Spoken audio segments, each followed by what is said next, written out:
বিসমিল্লাহির রহমানির রহিম। আজকের জমানায় সন্তান মা বাবার নাফরমান। আশ্চর্যের খবর নিয়ে যান। আরে সন্তান বড় হয়ে মা বাবার খবর নাই না। শহরে বন্দরে বাড়ি গাড়ি নিয়ে আরামে ঘুমাই, ফ্ল্যাট নিয়ে ঘুমাই। বুড়া কালে বুড়া মা বাবার খবর নাই না। গ্রামের বাড়িতে মা বাবা পড়ে আছে, সন্তান শহরে ঘুমায়, চিকিৎসার টাকাও দেয় না।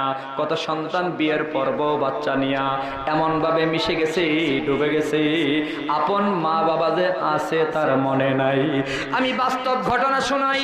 অনেক যুবক নিজের মা বাবাকে বৃদ্ধাশ্রমে পর্যন্ত রেখে আসছে। ঢাকা জাহাঙ্গীরনগর বিশ্ববিদ্যালয়ের সাবেক প্রফেসর, নাম তার আব্দুল্লাহ স্যার বৃদ্ধা আশ্রমে। বৃদ্ধা আশ্রম কাকে বলে অনেকেই হয়তো জানেন, বোঝেন, কেউ কেউ জানেন না। বৃদ্ধাশ্রম আমি বলি এতিমখানায়, এতিমখানার ভেতর এতিম ছেলে মেয়েরা থাকে, যাদের মা নাই বাবা নাই, দেখার মতো কেউ নাই। মাদ্রাসায় ভর্তি করা হয়, শিক্ষক আছে, রে মুসলমান কমিটি আছে, তারা খাওয়াবে, লালন পালন করবে। আজ বুড়া মা বাবার জন্য এতিমখানা নামের বৃদ্ধাশ্রম বের হয়েছে। যেই বুড়ার ছেলে নাই মেয়ে নাই, দেখার মতো কেউ নাই, এমন বুড়া মানুষগুলো সাধারণত বৃদ্ধাশ্রমে থাকে। কিন্তু সাংবাদিক গিয়া দেখে আব্দুল্লাহ স্যার বৃদ্ধাশ্রমে, জাহাঙ্গীরনগর বিশ্ববিদ্যালয়ের সাবেক প্রফেসর। জিজ্ঞাসা করে, স্যার এখানে থাকবে যাদের ছেলে মেয়ে নাই, আপনার কি ছেলে মেয়ে নাই? চোখের পানি ছেড়ে দিয়া কই, না না, আল্লাহ আমার দুইটা ছেলে দিছে। একটা ছেলে বড় অফিসার, আরেকটা ছেলে ইঞ্জিনিয়ার।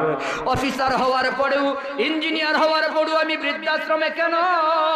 এ সাংবাদিক শোনো, অফিসার বানালাম, সন্তান আমার দেশে বিদেশে থাকে, শহরে বন্দরে থাকে, বাড়ির অভাব নাই, গাড়ির অভাব নাই, কিন্তু তার বৌমা আমাকে সহ্য করে না। আমি বুড়া মানুষ, ঘরে রাখতে চাই না, আমি একজন বোঝা হয়ে গেলাম। ছোট ছেলেটা অস্ট্রেলিয়ায় থাকে, ইঞ্জিনিয়ার হয়েছে। মেয়েটাকে বিয়ে দিলাম, সেও অস্ট্রেলিয়ায় থাকে। দুইটা ছেলে মেয়ে থাকার পর আমি কপাল পোড়া, আজ বৃদ্ধা আশ্রমে পড়ে আছি। সাংবাদিক বলে, স্যার আপনার ছেলেগুলো এত পড়াশোনা করার পরেও আপনি বৃদ্ধাশ্রমে কেন? আজ কেন এত অসহায়? স্যার বলে, শুধু খাটু কোনো অসহায় না, ঈদের দিন পর্যন্ত আমার ছেলে মেয়েগুলো আমার দেখার জন্য আসে না।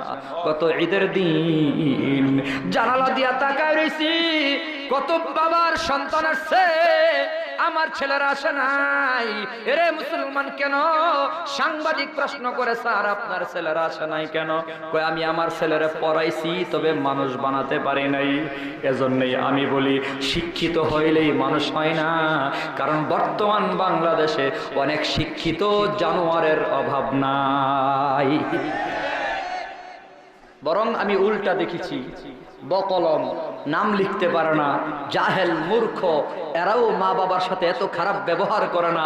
বর্তমান ডিগ্রিধারী, পিএইচডি ডিগ্রিধারী, বিসিএস ক্যাডার অফিসার হওয়ার পরে মা বাবার সাথে কুত্তার চেয়েও খারাপ ব্যবহার করে। আমার কাছে জলজন্ত ঠিকানা সহ প্রমাণ আছে। কি পড়লি সে, কি পড়লো? বিসিএস ক্যাডার হওয়ার পর, ফার্স্ট ক্লাস অফিসার হওয়ার পরে যদি মা বাবার কপালে লাথি মারে, ওই শিক্ষা আমার সন্তানের দরকার নাই। আমার এমন শিক্ষা দেওয়া দরকার যে শিক্ষাই সন্তান মা বাবার বুকে লাথি মারবে না। শিক্ষা ব্যবস্থায় পছন্দ রয়েছে, এজন্যই তো এখন কলেজ ভার্সিটি থেকেও সন্ত্রাস মাস্তান তৈরি হয়। প্রধানমন্ত্রী নিজে বলেছেন সংসদে দাঁড়িয়ে, মাদ্রাসায় জঙ্গি তৈরি হয় না, জঙ্গি এখন কলেজে তৈরি হয়। কথা ঠিক কিনা? প্রধানমন্ত্রীর বক্তব্য। কাজী ফিরোজ রশিদ এমপি মহোদয়ের বক্তব্য, মাদ্রাসার ছাত্রদের রক্ত যদি পরীক্ষা করা হয়, 100তে 100 ছাত্রের রক্ত পিওর পাওয়া যাবে। আর স্কুল কলেজের ছেলেদের রক্ত পরীক্ষা করলে 50% ছেলের রক্তের ভেতরে বিভিন্ন রকমের নেশার দোষ পাওয়া যাবে। আমি যেটা কম্পেয়ার করতে চাই, আপনার ছেলে কলেজে পড়বে, স্কুলে পড়বে, ব্যারিস্টার, ডাক্তার, ডক্টর, ইঞ্জিনিয়ার হবে, সেখানে আমার আপত্তি নাই। আমার আবেদন হলো, আপনার ছেলে যাই হবে না হবে, এর আগে সন্তান মুসলমান হবে। সবকিছু হওয়ার আগে মুসলমান হবে। ডাক্তার, ডক্টর, ইঞ্জিনিয়ার হওয়ার আগে মা বাবার সন্তান হওয়া লাগবে, যেন ডক্টর হওয়ার পরে মা বাবার না ভুলে, মা বাবা কি জিনিস একটা যেন বুঝে। এই শিক্ষাটা মাদ্রাসার ভেতরেই দেওয়া হবে। শোনেন, বাস্তব ঘটনা শোনেন।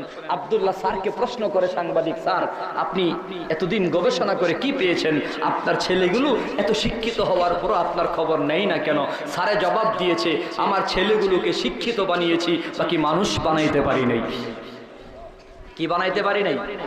কথা বলেন, কি বানাইতে পারি নাই?